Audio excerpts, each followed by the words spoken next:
Estimados estudiantes, les he presentado un ejemplo de serie sorítica. Entonces, veamos, en primer lugar, tiene dos extremos. Bueno, quizás no toda serie tiene dos extremos, pero la mayoría de ellas sí.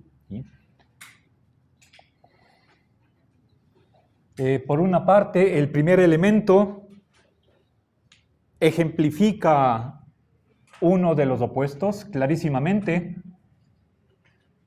Pongamos el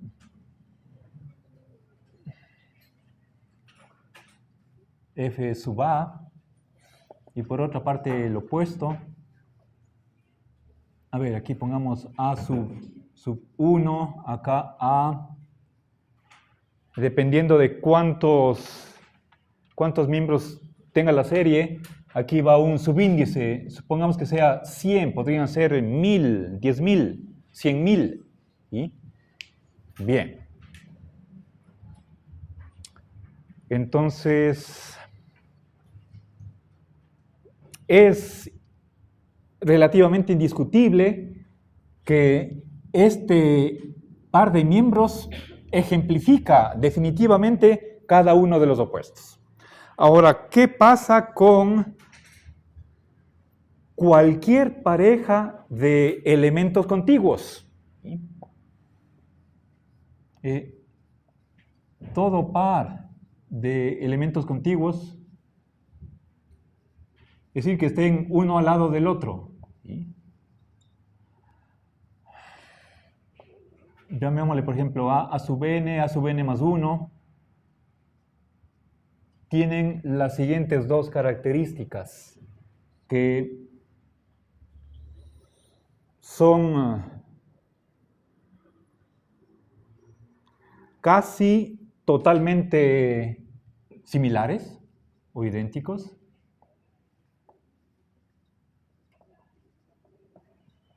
Pero son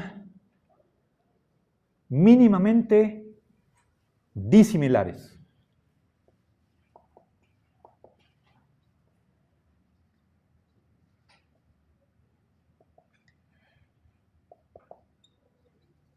¿Ya? Bien. A ver, pero esta diferencia es perceptualmente o subjetivamente indistinguible. ¿Sí?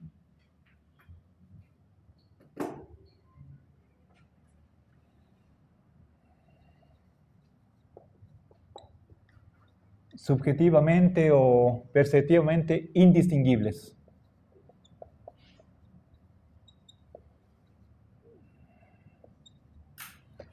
A ver, noten que la descripción de esta serie sorítica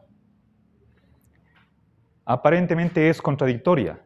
Y estoy indicando que si nosotros tomamos cualquier pareja que esté de miembros de la serie que estén uno al lado del otro, son a la vez similares y distintos. A la vez. ¿Sí? Por supuesto, si nosotros quisiéramos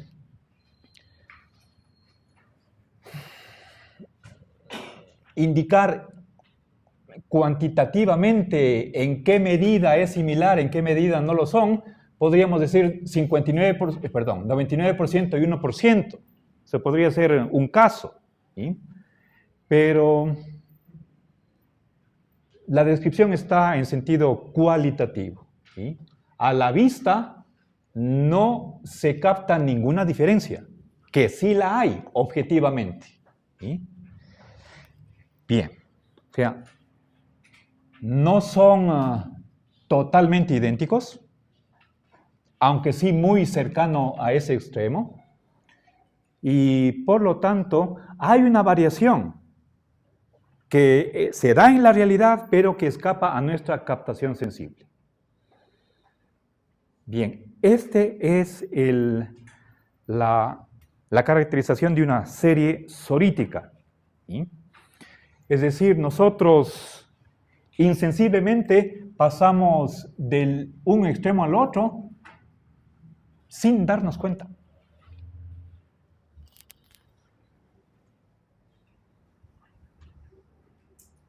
Vamos comparando de dos en dos los miembros y notamos que entre ellos hay una similaridad.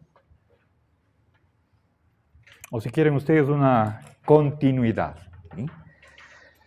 Bien, ahora, de paso, notemos que si quisiéramos nosotros describir esta serie sorítica en la lógica clásica, nos topamos con el problema de cómo conciliar esta descripción contradictoria. Sin que eso rompa la lógica. ¿Sí? Bueno, en una lógica paraconsistente no hay ningún problema en admitir ambas cosas.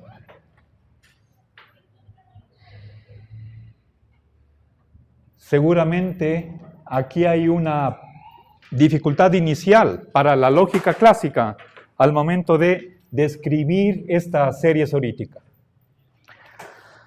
Ahora, veamos un principio que está rigiendo para cada pareja de elementos contiguos.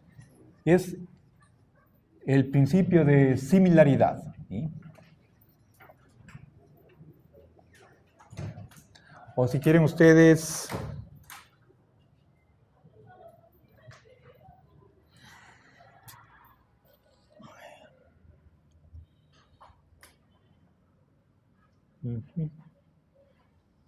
ya, sí, similaridad. ¿Sí? Cada par de elementos contiguos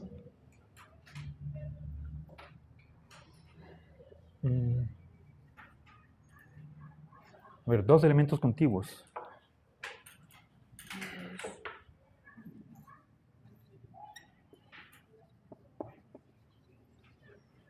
Son o ambos phi o ninguno phi. ¿Sí?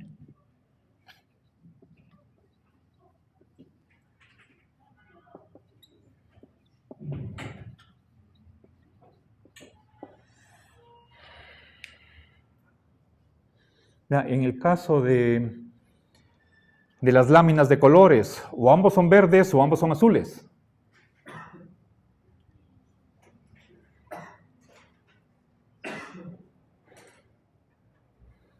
¿Ya? Y eso es lo que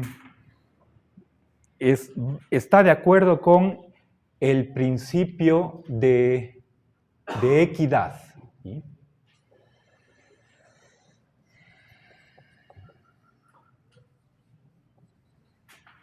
Un principio que tiene aplicación más bien en las relaciones humanas.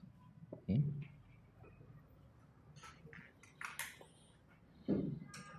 Tratar similarmente casos similares.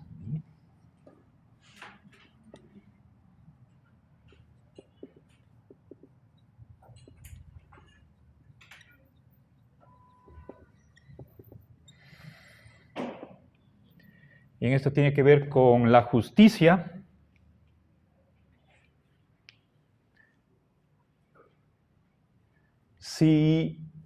Si hay dos conductas que son muy parecidas, ¿sí? Entonces ambas deberían recibir el mismo tratamiento jurídico. O ambas están de acuerdo con la norma, o ambas la infringen. Lo que está excluido es que un miembro tenga la propiedad y el otro no, ¿sí? El que le sigue. ¿Sí? Entonces, acá pongamos que está excluido lo siguiente. ¿Sí?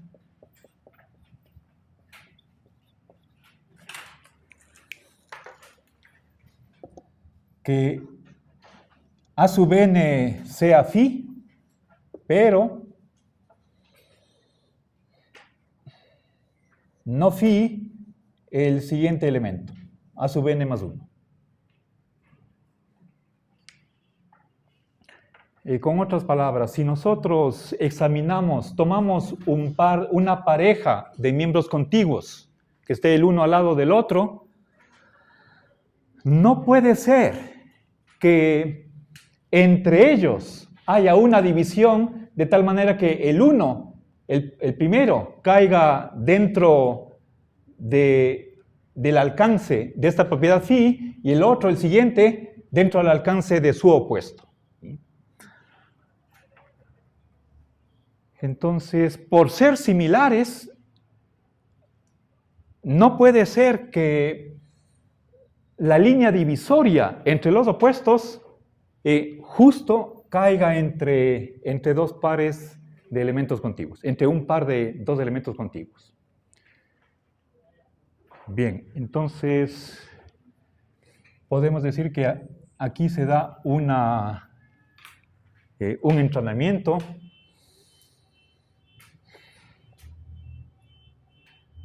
El principio de similaridad entraña continuidad. ¿Sí?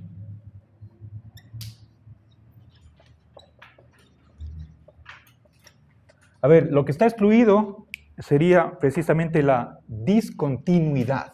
¿Sí?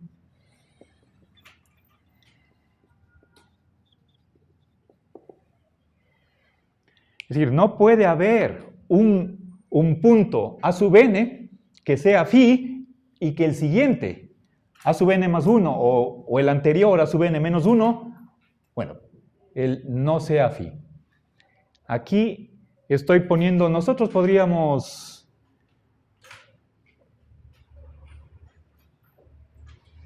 suavizar o moderar la enunciación de lo que está excluido cambiando el tipo de negación. Pero en la lógica clásica no se puede diferenciar entre negación débil y negación fuerte. Por eso pongo ahí la negación fuerte. ¿Sí? Bien. Ahora, revisemos qué es lo que pasaba con la paradoja del Sorites. Tenemos el un extremo, el otro, y vamos de uno en uno viendo qué es lo que sucede en esta serie y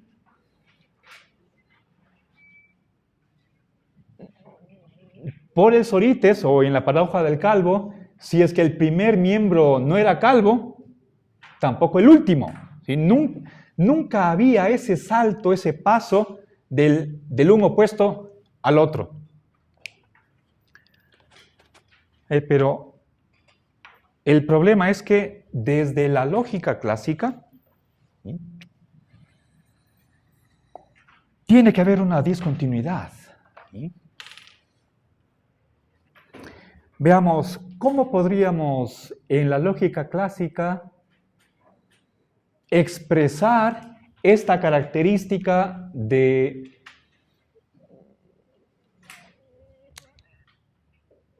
los miembros que están uno al lado del otro y que simplemente manifiestan esta similitud?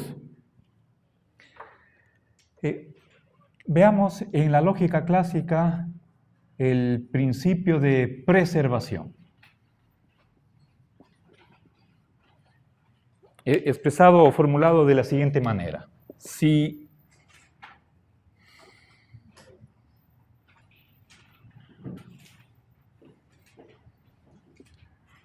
no existe un elemento tal que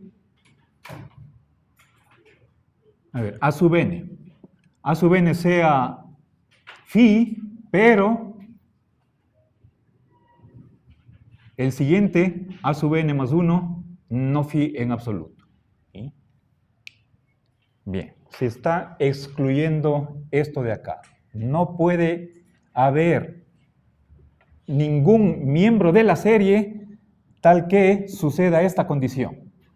Que el primero tenga la propiedad, pero el siguiente en la serie no lo tenga en absoluto.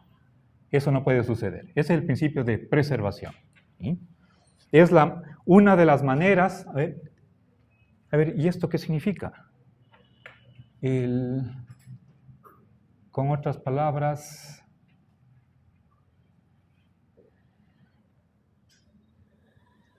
yo podría expresar esto como un condicional.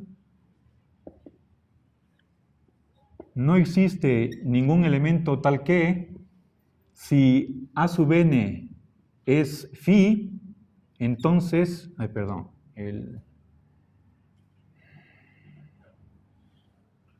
disculpen, tengo que poner el para todo. Entonces, para todo miembro de la serie, si A sub n es phi, entonces A sub n más 1 también es phi. Aquí se expresa al modo de la lógica clásica aquello en lo que consistiría la continuidad. ¿Sí?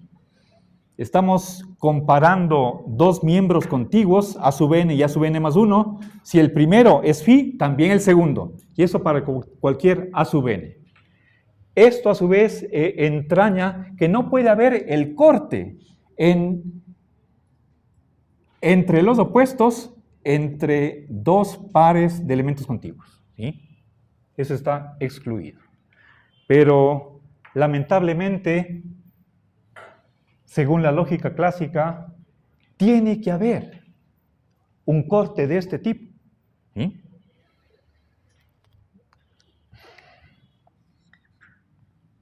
O sea, esta es la manera de captar la continuidad, pero ese principio no es verdadero, no es válido en la lógica clásica.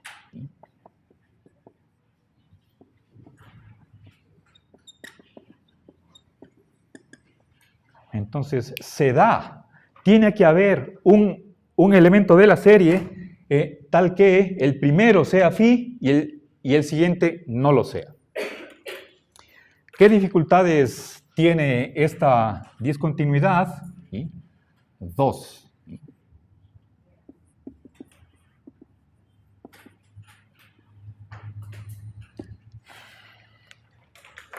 A ver, en primer lugar, que la división es arbitraria.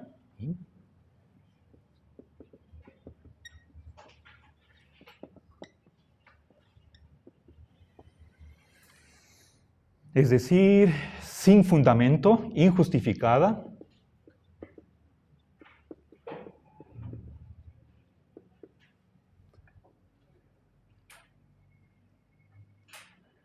Veamos,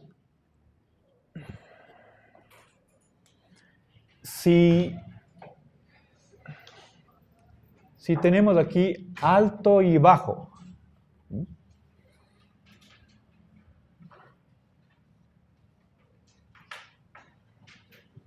o puede ser cerca, lejos.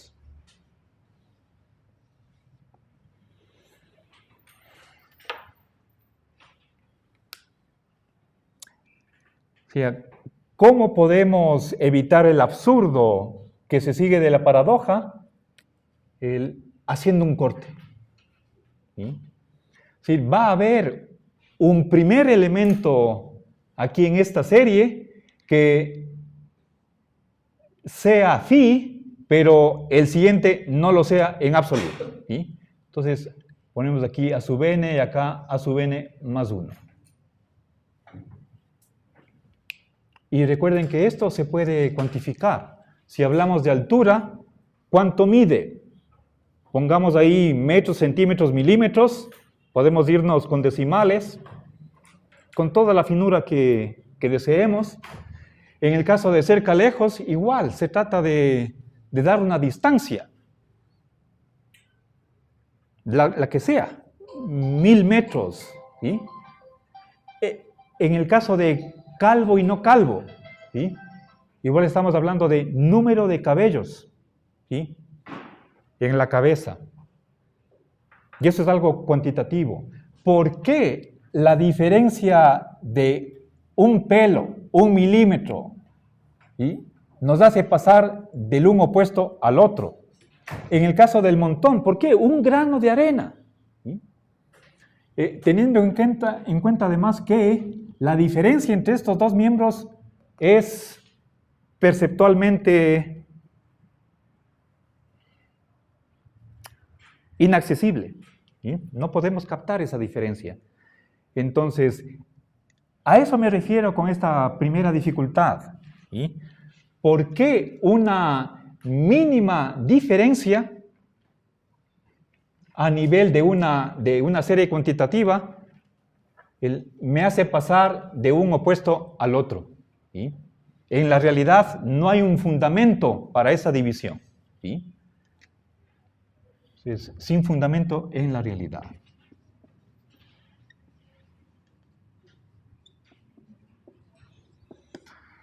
Segunda dificultad, que no da explicación del tránsito.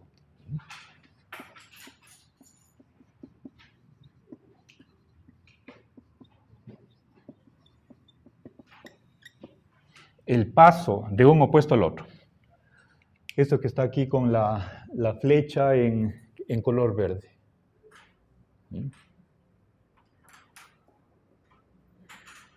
No explica satisfactoriamente el cambio del un opuesto al otro. Normalmente pensaríamos que porque una persona pierde un pelo no se hace calvo. O porque aumentemos un grano, lo que no era montón no se hace montón, etcétera, etcétera.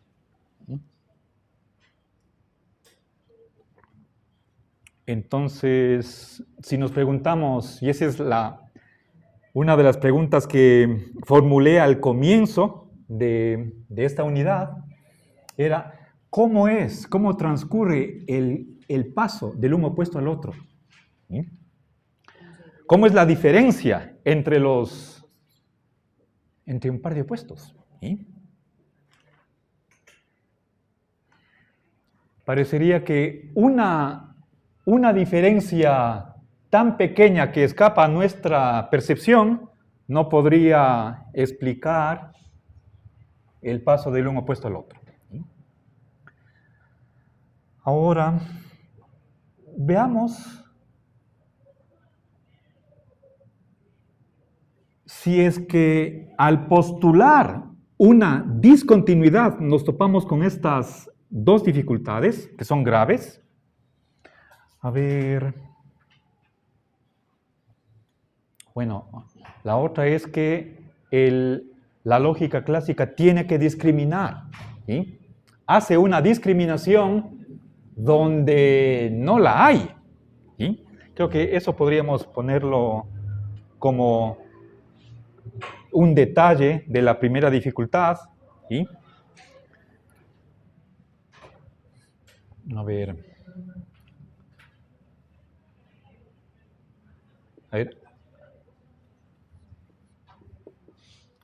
La lógica clase discrimina donde no hay diferencia. ¿Sí? Discrimina entre este par de elementos contiguos.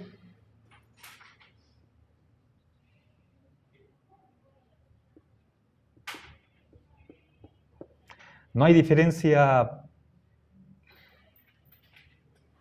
perceptual. Es decir, tendría que ir contra la evidencia empírica que nos aportan los sentidos.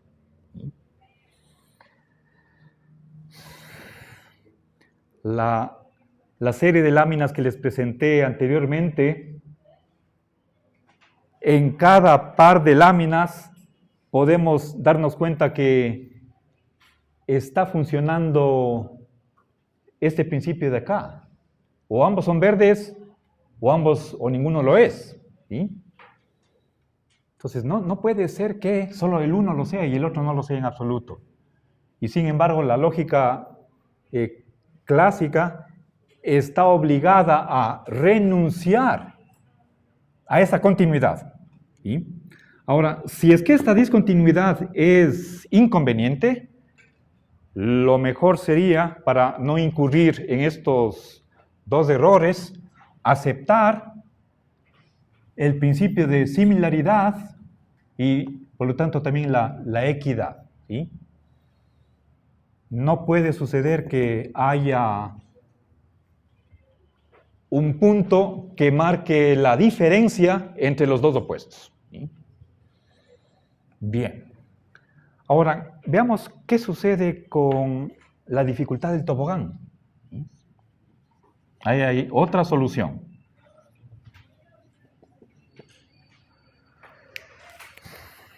Recordemos que teníamos el punto B está cerca de A. ¿Sí?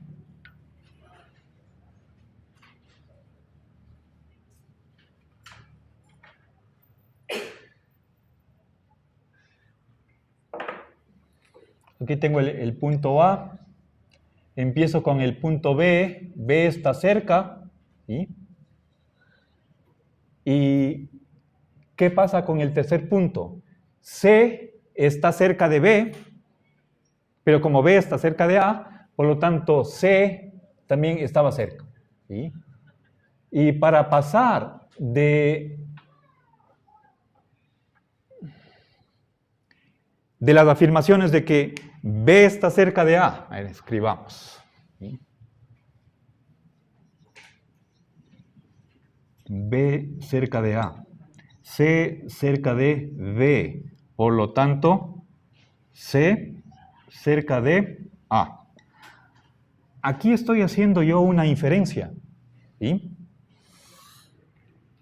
Estoy tomando el segundo punto y lo comparo con el primero, el tercero con el segundo, y aquí hago un salto del tercero al primero.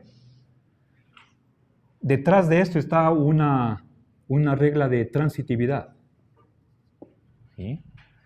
Si es que admito esta primera subconclusión, entonces voy a concluir que Z también está cerca de A. Pero no queremos llegar allá, puesto que es contradictorio o absurdo, da lo mismo en la lógica clásica. Entonces, la solución es eliminar la regla de transitividad. No vale la regla de inferencia. ¿Sí? Eso en la lógica clásica. ¿Sí? Seguimos acá. Lógica clásica. ¿Eh? A ver.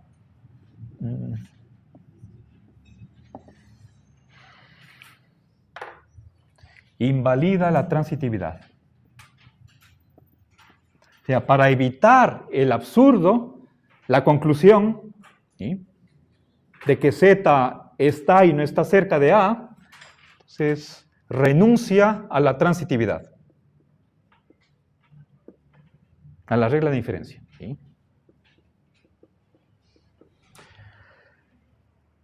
Ahora, ¿qué consecuencias se sigue de esta solución? ¿Qué inconvenientes tiene esta salida?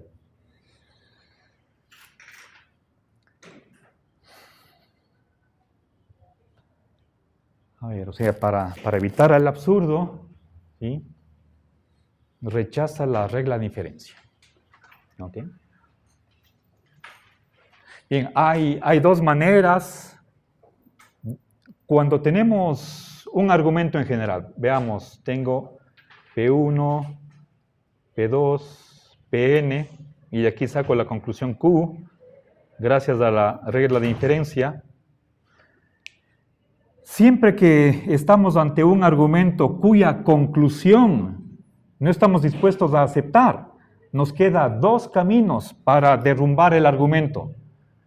Lo más fácil es quitar una de las premisas. ¿Sí? Sí, si me quitan una de ellas, se derrumba el argumento. Normalmente se suele hacer eso. Más difícil es quitar la regla de inferencia, que es la que me autoriza para pasar de las premisas a la conclusión. ¿Sí?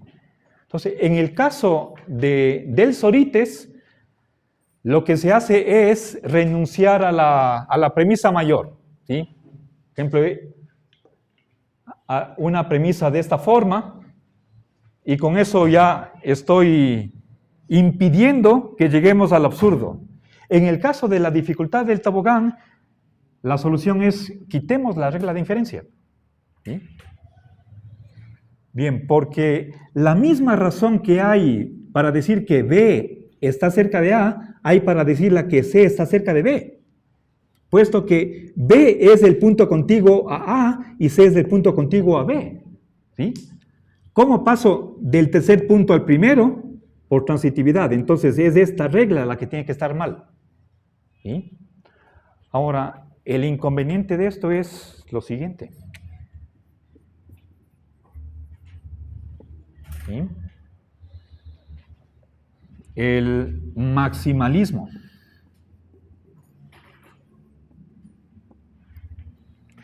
¿Sí? Para que un objeto tenga una propiedad, tiene que ejemplificarla totalmente. ¿Sí?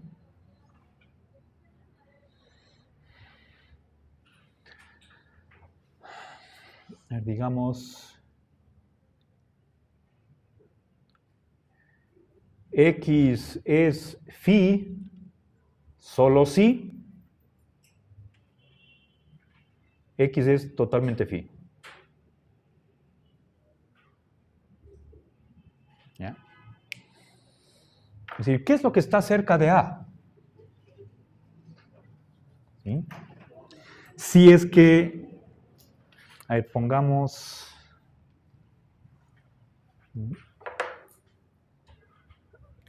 voy a representar esta inferencia poniendo aquí una raya horizontal que me divide las premisas de la conclusión y esta inferencia no vale. Voy a poner una X que corte precisamente esta raya horizontal que distingue las premisas de la conclusión.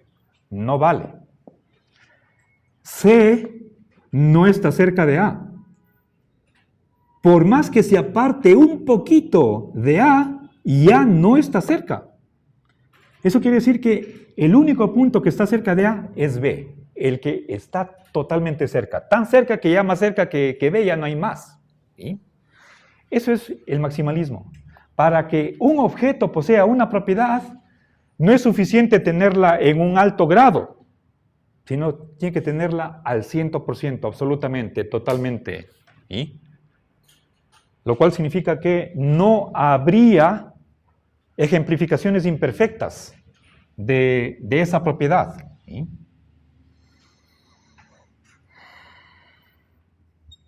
No existirían ejemplificaciones imperfectas.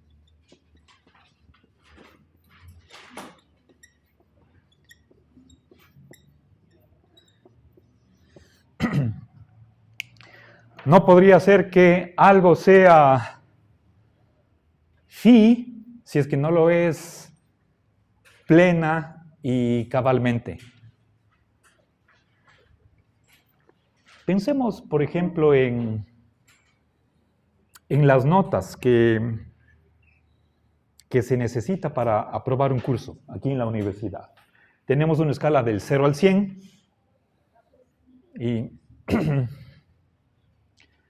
tenemos, a ver, por el un extremo el 0, por el otro 100 y varios puntos intermedios, desde el 1 al 99, con decimales, 59, 80, 70, 95, etc. ¿Sí? Ahora, obviamente quien tiene 100 sobre 100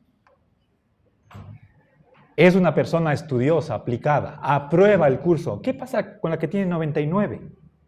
Por la misma razón de que si nosotros empezamos a disminuir la exigencia, entonces vamos a quedarnos con, si queremos ser equitativos, ¿sí? Sabemos que la diferencia de un punto es totalmente indistinguible, entonces hay una casi total similaridad entre dos miembros contiguos. Entonces, si es que el el 100 es excelente, el 99 también. Si el 99 es excelente, el 98 también. Y así descenderíamos hasta que el que tiene 0 también es excelente. Si no queremos caer en ese absurdo, entonces deberíamos exigir que para tener la condición de aprobar un curso, debería exigirse el 100%. ¿Sí? Obviamente esto es bastante difícil de admitir y sin embargo hay por lo menos 2 filósofos que aceptan esa consecuencia hasta sus últimas consecuencias. Uno es Bertrand Russell y el otro Crispin Wright. Ustedes tienen un par de citas en la comunicación que ustedes han leído, en la que se rechaza la gradualidad, los grados. ¿Sí?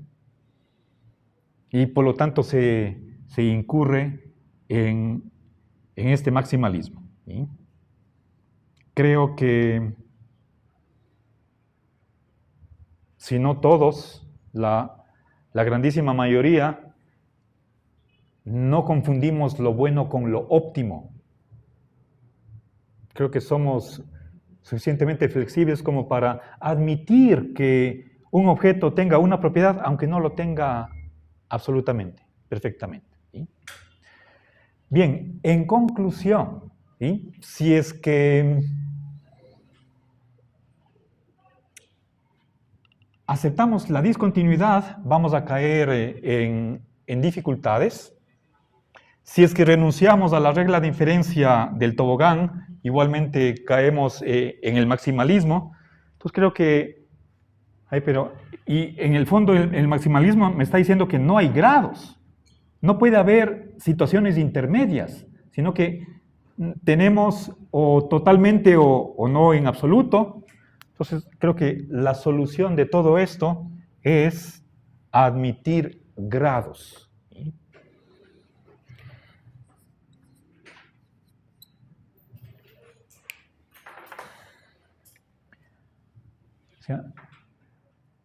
Aceptar que la continuidad